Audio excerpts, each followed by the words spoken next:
ये वीडियो में हम फंक्शंस के रिलेटेड एक एग्जांपल सॉल्व करने वाले हैं। अब फंक्शन क्या है वो तो ऑलरेडी हम प्रीवियस वीडियो में डिस्कशन कर चुके हैं डेप्थली, है ना। सो आई होप कॉन्सेप्चुअली फंक्शन के बारे में अब पता चल गया होगा और उसकी प्रॉपर्टीज़ भी। ठीक है। सो सारी प्रॉपर्टीज़ वैसे तो वहाँ लिस्ट आउट की है। सो वो वीडियो अगर आप लोगों ने रेफर नहीं किया है तो वो पहले रेफर कर लेना, उसके बाद ये एग्जांपल आप रेफर करना। ओके। और हाँ, आगे जाने से पहले अगर अभी तक आप लोगों ने चैनल को सब्सक्राइब नहीं किया है तो सब्सक्राइब ज़रूर कर लेना। उससे क्या होगा, जो भी अपडेट्स होते रहते हैं ना हर रोज़, वो आपको रेगुलरली मिलती रहे। और अपने फ्रेंड सर्कल में आप उसको मैक्सिमम शेयर करना। ठीक है। ओके। अब जैसे कि हमें पता है इन्वर्स फाइंड करना है तो bijective is the necessary condition, है ना। अगर बाइजेक्टिव है तो ही हम इन्वर्स फाइंड कर सकते हैं। ठीक है ना। तो सबसे पहले इन्वर्स फाइंड करना है तो बाइजेक्टिव चेक करना पड़ेगा, और अगर बाइजेक्टिव ही नहीं है तो फिर इन्वर्स की बात हम नहीं कर सकते, इन्वर्स मिलेगा ही नहीं। अब क्वेश्चन आता है व्हाट इज बाइजेक्टिव। तो बाइजेक्टिव को दूसरे वर्ड में बोले तो one one and onto भी बोल सकते हैं। One one and onto. ठीक है। अब वन वन को कई बार इन टू भी बोलते हैं। इन टू एंड ऑन टू वो सब इक्विवेलेंट मीनिंग है, इन टू एंड ऑन टू। अब प्रीवियस वीडियो में हम वैसे डिस्कशन कर चुके हैं वन वन का मतलब क्या हुआ, डोमेन के दो डिफरेंट मेंबर को डोमेन के दो डिफरेंट मेंबर पे मैपिंग करते होने चाहिए, है ना। तो हम वे कहाँ, ट्रैवलिंग हमारा कैसा है, डोमेन टू कोडोमेन, है ना। इसीलिए हम इसको वन वन बोले या फिर इन टू भी बोल सकते हैं कि हम एंटर हो रहे हैं डोमेन टू कोडोमेन, इसलिए इन टू वर्ड भी यूज करते हैं कई बुक्स में। Otherwise one one is the proper word. और ऑन टू का मतलब क्या होगा, रिवेट, है ना, रिवर्स व्हीकल। ओके, रिटर्न गाड़ी। ओके। सो वन टू का मतलब क्या होगा, हम कोडोमेन टू डोमेन ट्रैवलिंग करेंगे। ठीक है। और भी हमें पता है कि इनटू है उसको हम इंजेक्टिव भी बोलते हैं, इंजेक्टिव। और ऑन टू को क्या बोलते हैं, या सर्जेक्टिव, सर्जेक्टिव। ठीक है। तो सर ये सारी चीज़ें ये है, इसमें कन्फ्यूजन नहीं होना चाहिए। ठीक है। सो बाइजेक्टिव का मतलब होगा one one one two. One one को हम बोल सकते हैं इन टू, ऑन टू को तो ऑन टू। ठीक है। तो दूसरा नाम है इन टू को हम इंजेक्टिव भी बोलेंगे क्योंकि हम इन हो रहे हैं इसलिए। सर्जेक्टिव को मतलब क्या हो गया, हम आउट हो रहे हैं, तो सर का मतलब क्या होगा, रिवर्स, ऐसा हम मान सकते हैं। ठीक है। तो ऑन टू का मतलब सर्जेक्टिव। एनीवे, अब वेरीफाई कैसे करेंगे, है ना। सो पहले हमें इंजेक्टिव सर्जेक्टिव दोनों वेरीफाई करना पड़ेगा, या one one onto verify करना पड़ेगा। उसके बाद हमें गारंटी मिलेगी कि F inverse exist, F inverse मिलेगा। Okay. So I hope on one one कैसे चेक करना है वो सबको पता होगा। सो लेट अस स्टार्ट, है ना। या फिर पिक्चोरियल रिप्रेजेंटेशन भी हम देख चुके हैं, हाँ, वो वीडियो में। सो अभी हम डिस्कशन नहीं कर रहे हैं। ओके। सो हम सबसे पहले क्या करेंगे, डोमेन में से दो मेंबर लेंगे। अब यहाँ हमारा डोमेन क्या है, R minus minus two by three, यानी कि माइनस टू बाई थ्री है, वो आर में नहीं है, डोमेन में ही नहीं है। क्यों नहीं है वो फंक्शन की डेफिनेशन से पता चल जाएगा, क्योंकि डिनोमीटर में अगर आप माइनस टू बाई थ्री रखते हो तो three three cancel, minus two plus two became zero. अब डिनोमीटर तो जीरो नहीं होना चाहिए, इसीलिए वो प्रॉब्लमेटिक केस को ही निकाल दिया है। और कोडोमेन में यानी कि रेंज में टू बाई थ्री नहीं है, वो क्यों नहीं है वो बाद में पता चलेगा। ठीक है। इन्वर्स जब मिल जाएगा तब, क्योंकि हम कोडोमेन टू डोमेन ट्रैवलिंग करेंगे। Okay. So will discuss later on. Okay. So पहले हम वन वन बता देते हैं, चलो बता देते हैं, क्या चेक करते हैं। अभी होगा नहीं होगा हमें थोड़ा, होगा हमें थोड़ा पता है ना। ओके। सो हम क्या करेंगे, डोमेन में से, डोमेन यानी कि ये, है ना। So let x one and x two belongs to R minus minus two by three, यानी कि डोमेन में से हम दो मेंबर ले रहे हैं विथ, दोनों अलग अलग लेने हैं, है ना। X one not equal to x two, clear. दो डोमेन के डिफरेंट मेंबर ले रहे हैं। अब हमारा टारगेट ये है कि फंक्शन बनाना है हमें कोडोमेन में ट्रैवलिंग करना है। ट्रैवलिंग तभी कर सकते हैं जब ये फंक्शन हेल्प करे। फंक्शन हेल्प करे इसका मतलब ऐसा स्ट्रक्चर है तो हम फंक्शन में जा सकते हैं, ठीक है। सो ये स्ट्रक्चर बनाना अब मेरा एम है, सो मैं टारगेट मेरा ये है, ठीक है। अब क्योंकि फ्रैक्शन फॉर्म है, सो हम डिनोमिनेटर न्यूमरेटर अलग अलग अरेंज करेंगे, ठीक है। अब देखो दो नंबर सेम नहीं है तो यह पहले मैं न्यूमरेटर अरेंज कर रहा हूँ। सो 2 से मल्टीप्लाई करने के बावजूद भी वो सेम नहीं होंगे। हाँ, दोनों साइड अगर मैं 2 से मल्टीप्लाई कर दूँ ना तो भी वो सेम नहीं ही होते हैं। और क्योंकि मुझे डिनोमिनेटर भी सेट करना है इसलिए मैं 3 से भी मल्टीप्लाई कर देता हूँ। और अगेन दोनों नंबर अगर सेम नहीं है तो 3 से मल्टीप्लाई करने के बाद भी वो सेम नहीं ही होंगे, गारंटेड, ठीक है। सो यहाँ मैं न्यूमरेटर सेट करूँगा, डिनोमिनेटर सेट करूँगा, बाद में रेशियो ले लूँगा। क्लियर? ओके। अब देखो न्यूमरेटर यहाँ सेट करना है तो जस्ट 2x से तो काम नहीं बनेगा, -5 ही करना पड़ेगा, ठीक है। अब दो नंबर सेम नहीं है तो अगर हम दोनों जगह से 5 सब्ट्रैक्ट कर देना तो भी वो डेफिनेटली सेम नहीं ही होगा, ठीक है। और ये तो हमारा न्यूमरेटर हुआ। अब डिनोमिनेटर देखो 3x से काम नहीं बनेगा, +2 भी चाहिए। सो मैं दोनों साइड +2 कर देता हूँ ना। सो दो नंबर ही सेम नहीं है तो उसमें अगर दोनों साइड आप +2 करोगे तो भी सेम नहीं ही होगा, है ना। कॉमन लॉजिक है। अब ये दोनों नंबर भी सेम नहीं है, ये दोनों भी नंबर सेम नहीं है तो उसको रेशियो भी तो सेम नहीं होगा, है ना। रेशियो सेम कब होगा? अगर ये दोनों सेम है, ये दोनों सेम है, तो ये दोनों का रेशियो इक्वल टू ये दोनों का रेशियो हो जाएगा, ठीक है।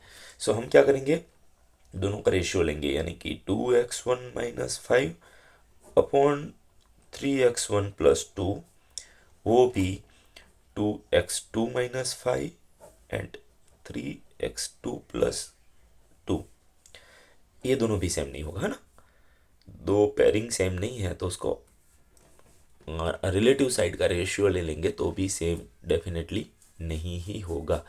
और अब हम इसको f(x1) बोल सकते हैं। x की जगह हमारे पास x1 है इसलिए क्या बोलेंगे, f(x1). और इसको हम क्या बोलेंगे, x की जगह x2 है इसलिए हम इसको f(x2) बोल सकते हैं। और बीच में साइन है नॉट इक्वल टू, ठीक है। सो हमने दो डिफरेंट पॉइंट से स्टार्ट किया था और फाइनली फंक्शन अप्लाई करने के बाद भी वो डिफरेंट ही है। तो इसका मतलब तो ये हुआ कि f इज़ 1 1, ठीक है। So therefore f is 1 1 function, या फिर इसको इंजेक्टिव या फिर उसको इनटू भी बोल सकते हैं, है ना, इनटू फंक्शन। क्लियर? और देखो कोई भी फंक्शन को 1 1 ऐसे ही चेक करते हैं, ठीक है। बट मान लो कहीं आपको ऐसा लगे कि नहीं, दो डिफरेंट पॉइंट की इमेज तो सेम हो रही है, तो उसको प्रूफ नहीं करना है, उसको एग्जांपल देना है ना। कि सपोज 1 ले लो 1 2 ले लो, अब f(1) एंड f(2) की वैल्यू सेम हो रही है ना। वो तो डेफिनेशन, डोमेन को डोमेन वो सब देख के थोड़ा सा लॉजिकली थिंकिंग करोगे तो पता चल जाएगा। और अगर ऐसा हो रहा है तो एग्जाम्पल दे दो, तो इसका मतलब फिक्स हो गया कि वो 1 1 नहीं है, राइट। अब 1 2 चेक करते देखो। अब ऑन टू का मतलब क्या होगा, सर्जेक्टिव, हाँ, या हाँ, और तो कोई नाम है ही नहीं ना, ऑन टू या सर्जेक्टिव सेम ही है, ओके। अब यस, कैसे चेक करना है लॉजिकली, आई थिंक सबको पता होगा क्योंकि ये भी हम डिस्कशन कर चुके हैं प्रीवियस वीडियो में। सो फिलहाल अभी हम डेप्थ में नहीं जा रहे, बट एक चीज़ बता दूँ, हम इंस्पेक्शन कर रहे हैं यहाँ, यानी कि कोडोमेन में से कोई रैंडम मेंबर को उठा लेंगे और उसको बोलेंगे भाई तू कहाँ से आया। अगर उसका पैरिंग वाला कोई भी एक्स अगर डोमेन में से मिल जाता है तो ऑन टू है, ठीक है। डेफिनेशन क्लियर नहीं है तो आप प्लीज़ वो प्रीवियस वीडियो देख लेना फंक्शंस वाला, ठीक है। सो हम क्या करेंगे, यस, यहाँ से निकालेंगे कोडोमेन में से कोई भी random y. So let y belongs to r - 2/3, यानी कि 2/3 के अलावा, है ना। 2/3 नहीं ले सकते हम भाई, उससे डिफरेंट कोई भी y की वैल्यू ले लो। अब ठीक है, चलो सिलेक्ट तो हमने कर लिया, बट हमें कैसे पता चलेगा कि इसके पैरिंग वाला कोई ना कोई y के पैरिंग वाला कोई ना कोई x डोमेन में प्रेजेंट होगा। तो याद रहे हम यहाँ थोड़ा गैस वर्क कर रहे हैं। सो ये मैं रफली दिखा रहा हूँ, जरूरी नहीं है आप रफ बताओ, आप फेयर वर्क भी कर सकते हो। ठीक है, तो मैं पहले एज्यूम कर लेता हूँ, मान लेता हूँ कि ये जो y मैंने कोडोमेन में से निकाला ना, उसके पेयरिंग वाला कोई ना कोई x है ना, कोई ना कोई x डोमेन में से होगा, r माइनस माइनस 2/3 होगा सपोज। अब होगा या नहीं वो तो बाद में पता चलेगा, बट मैं पहले मान लेता हूँ। ठीक है, अब ऐसा है कि वो x को अगर मैं फंक्शन थ्रू कोडोमेन में भेज देता हूँ तो वो y बन जाता है ना। तो मेनली y की पेयरिंग x के साथ बन रही है, ऐसा हम मान सकते हैं। बट फिर भी ये हमारा गैस है, हाँ सपोज गैस है, पता नहीं होगा या नहीं। ठीक है, देखते हैं अभी, इसलिए मैंने बोल दिया कि ये रफ वर्क कर रहे हैं। ठीक है, अब एक कैलकुलेशन से हमें गाइडलाइन मिलेगी, मिलेगा या नहीं मिलेगा। ओके, अब देखो फंक्शन की डेफिनेशन तो क्लियर है, वो हम यूज़ कर लेंगे। क्या है, फिर से मैं आप लोगों को दिखा दूँ। फंक्शन की डेफिनेशन क्या है, 2x माइनस 5/3x+2। अब ये बदल सकती है, ये तो जस्ट सैम्पल पीस है। ओके, सो एफ एक्स की जगह हम क्या लिखेंगे, 2x माइनस 5/3x+2। क्लियर, और राइट हैंड साइड तो y है ही। अब मेरा टारगेट क्या है, x को फाइंड करना। ए एक्स क्या है मुझे नहीं पता, अभी मुझे x ढूंढने के लिए निकला हूँ। ठीक है, तो एक्सप्रेशन को सिंप्लीफाई करो, यानी कि इसको साइड ट्रांसफर करो। So 2x minus 5 equal to 3xy+2y। अब मुझे x ढूंढना है, इसको यहाँ ले लेता हूँ और -5 को यहाँ ले लेता हूँ। So yes, 2x minus 3xy equal to 2y plus y, अब -5 है, 5 बन जाएगा, +2y। ठीक है, ओके, अब यहाँ से x मुझे ढूंढना है ना, सो x को निकाल लेता हूँ कॉमन। सो बचेगा क्या, 2 माइनस 3y, और यहाँ क्या होगा 5+2y। ओके, इसको साइड ट्रांसफर कर देते हैं। ठीक है, सो मुझे x मिल गया, क्या मिलेगा, 5+2y अपॉन 2 माइनस 3y। ठीक है, तो इसका मतलब जो मैंने गैस किया था वो मिल तो रहा है कुछ। पहले मुझे ये पता नहीं था x क्या होगा, बट अब मुझे पता है कि x ये होना चाहिए। बट अभी एक काम बाकी रहता है कि क्या x की वैल्यू तो मिली, बट अभी वैलिडेशन बाकी है, क्योंकि ये डोमेन में है या नहीं है वो भी तो देखना पड़ेगा। कहीं डोमेन से बाहर तो नहीं मिला, और अगर डोमेन से बाहर का मेंबर ये हुआ तो फिर हम इसको यूज़ नहीं कर सकते, है ना। तो फिर नहीं मिल रहा है, ऐसा ही हम बोलेंगे। तो एक्सप्रेशन तो मिला, अभी वैलिडेशन बाकी है। ठीक है, अब वैलिडेशन का मतलब ये हुआ कि डिनोमिनेटर 0 नहीं होना चाहिए।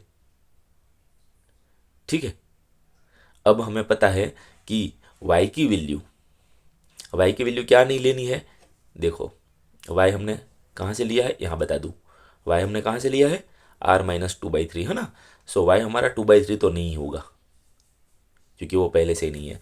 अगर y 2/3 नहीं है तो 3 कैंसिल नहीं हो सकता, 2 माइनस 2 0 भी नहीं हो सकता ना, यानी कि ये डिनोमीटर वेल डिफाइन है, 0 नहीं होगा। सो इसकी कोई ना कोई फाइनाइट वैल्यू होगी। और क्योंकि हमारा डोमेन r है, और -2/3 नहीं होना चाहिए, ये भी देखना पड़ेगा, -2/3 तो होगा ही नहीं। ठीक है ना, सो डोमेन r है, इसलिए फाइनाइट नंबर तो इसमें होगा ही होगा, इसलिए ये r का ही मेंबर, सॉरी r -2/3 का ही मेंबर है, इसीलिए ऐसा x मिल रहा है। ठीक है, सो अब इसको हम कैसे लिखेंगे, ध्यान से देखना। हमने क्या किया था, let y belongs to codomain, codomain में से y लिया, तो फिर क्या बोलेंगे, देयर एग्जिस्ट। अब देयर एग्जिस्ट का सिंबल ये है, देयर एग्जिस्ट का सिंबल ये है, देयर एग्जिस्ट x। अब वो कौन सा x मिलेगा वो अब मुझे पता है। सो 5+2y अपॉन 2 माइनस 3y इन डोमेन। हाँ, x कहाँ से मिलेगा, डोमेन में से, r -2/3। ये जो मैंने लिखा क्लियर है, मैंने रैंडम मेंबर उठाया था कोडोमेन में से। पहले मैंने मान लिया कि उसका पेयरिंग वाला कोई ना कोई x डोमेन में से मिलेगा, बाद में सिंप्लीफाई किया तो पता चला कि x तो ये होना चाहिए, वैलिडेशन भी चेक कर लिया। ठीक है, तो अब मैं ऐसा गारंटी के साथ बोल सकता हूँ कि कोडोमेन का कोई मेंबर मैं y रैंडम सिलेक्ट कर रहा हूँ तो उसके अकॉर्डिंग डोमेन में से कोई ना कोई x तो मिलने वाला है। बट ओ एक्स और वाई का रिलेशन क्या होगा वो मैं यहाँ लिख रहा हूँ, सर्च दैट, ये सिंबल है सर्च दैट का, है ना, कि f of x is equal to y होगा। अब कैसे होगा, let us see. So F of x क्या होगा, एक्स की वैल्यू तो अब हमारे पास है, ठीक है। अब देखो फंक्शन को भी क्या है वो तो यहाँ लिखा ही है, फंक्शन की वैल्यू क्या है, 2x-5/3x+2, है ना। यानी कि जो इनपुट करेंगे वो 2 से मल्टीप्लाई करेगा करना पड़ेगा और 5 से सब्ट्रैक्ट करना पड़ेगा, इसलिए मैं यहाँ लिख रहा हूँ, यहाँ नहीं, ठीक है। सो मैं इनपुट कर रहा हूँ 5 + 2y/2 - 3y, उसको मुझे क्या 2 से मल्टीप्लाई करना पड़ेगा और -5 करना पड़ेगा, और डिनोमीटर में क्या होगा, जो मैं इनपुट कर रहा हूँ उसको 3 से मल्टीप्लाई करना पड़ेगा। सो 3 से इनपुट हमारा क्या है, 5 + 2y/2 - 3y, और बाद में +2 भी तो करना पड़ेगा, ठीक है। अभी ये इसका मल्टीप्लाई एलसीएम एलसीएम जो भी लेना है, ठीक है। सिंप्लीफिकेशन कैसे करना है वो तो आप पे डिपेंड करता है, बट फाइनली इसका सिंप्लीफिकेशन आप करोगे ना तो वाई आ जाएगा, सब कुछ कैंसिल होके फाइनली क्या मिलेगा, वाई मिलेगा। So F of x is equal to Y हो जाएगा, समझ रहे हो। बट यस ये कैलकुलेशन बतानी पड़ेगी हाँ पूरी, और मैंने भी लास्ट स्टेप अभी ये सिंप्लीफाई नहीं किया है, बट आपको कर लेना है, और आई थिंक ईजी है। और अगर डाउट कोई क्वेश्चन है तो आप कमेंट बॉक्स में लिख सकते हो, ठीक है। ओके सो यस वाई के रिलेटेड एक्स बन रहा है, इसका मतलब ये हुआ कि एफ इज ऑन टू, और 1 1 भी है, ऑन टू ही है, इसलिए हम लिख सकते हैं there for f is bijective, यानी कि 1 1 ऑन टू बोथ। तो इसका मतलब F inverse exist, F inverse exist guarantee, ठीक है। बट क्या है वो भी हमने भी बात किया, हाँ एफ इनवर्स मिलेगा, ये गारंटी मिल गई, बट अभी क्या होगा पता नहीं, है ना। अब क्या होगा वो ये जो हमने ढूंढा है ना रफ वर्क करके वही होगा, ठीक है। ओके सो जस्ट मैं आपको कैसे लिखना है वो बताने के लिए फिर से वो पिक्चर बना रहा हूँ। मान लेते हैं डोमेन है हमारा, ए कोडोमेन है, ठीक है। सपोज डोमेन को ये बोल रहे हैं, कोडोमेन को बी बोल रहे हैं, और यहाँ से यहाँ जाने के लिए फंक्शन अवेलेबल है, ठीक है। सो इसका मतलब अगर x यहाँ है तो यहाँ जाके वो एफ ऑफ एक्स बनता है, यह तो सबको पता है। अब एफ इनवर्स का मतलब क्या हुआ कि रिवर्स भी हम जा सकते हैं, यानी कि बी टू ये भी ट्रैवलिंग कर सकते हैं। अगर ऐसा कोई फंक्शन मिल रहा है तो उसको ही हम बोलते हैं F inverse with certain properties, हाँ ऐसे रैंडम नहीं, है ना। Okay so F of x को अगर यहाँ भेजना है तो हमें क्या करना पड़ेगा, है ना। एफ ऑफ एक्स को यहाँ भेजना है ना तो हमें एफ इनवर्स की हेल्प लेनी पड़ेगी। सो एफ इनवर्स की हेल्प लेके हम एफ ऑफ एक्स को अगर यहाँ भेजते हैं तो क्या आंसर मिलेगा, एक्स, ठीक है। सो अब एफ ऑफ एक्स तो को तो हम क्या बोल रहे हैं, वाई, ध्यान से देखना, एफ ऑफ एक्स को हम क्या बोलते हैं, वाई, ये रहा यहाँ, ठीक है। सो हम इसको f inverse of y equal to x बोल सकते हैं, ठीक है। सो बस एफ इनवर्स ऑफ वाई मुझे चाहिए था, तो f inverse y, hence f inverse of y क्या मिलेगा, एफ इनवर्स ऑफ वाई क्या मिलेगा, एक्स, और एक्स क्या है वो तो ऑलरेडी मेरे पास है, 5 + 2y अपॉन 2 - 3y। सो ये मिल गया एफ इनवर्स।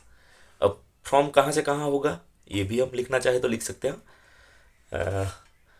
एफ इनवर्स ये मिलेगा, एफ इनवर्स फ्रॉम, अब डोमेन को रिवर्ट कर दो, जो वहाँ फंक्शन का कोडोमेन था r - 2/3 वो अभी बन जाएगा डोमेन, और जो डोमेन था r -2/3 वो बन जाएगा कोडोमेन, दैट्स इट, ठीक है। और देखो यहाँ y के फॉर्म में लिखा है, जरूरी नहीं है। अब फंक्शन में तो वेरिएबल होता है वो तो डमी होता है, जस्ट इंडिकेशन के लिए। आप चाहो तो यहाँ x x x x लिख सकते हो, बट फिर में कन्फ्यूजन हो जाएगा कि x की वैल्यू तो ये है तो y की जगह x क्यों रख दिया फिर, है ना।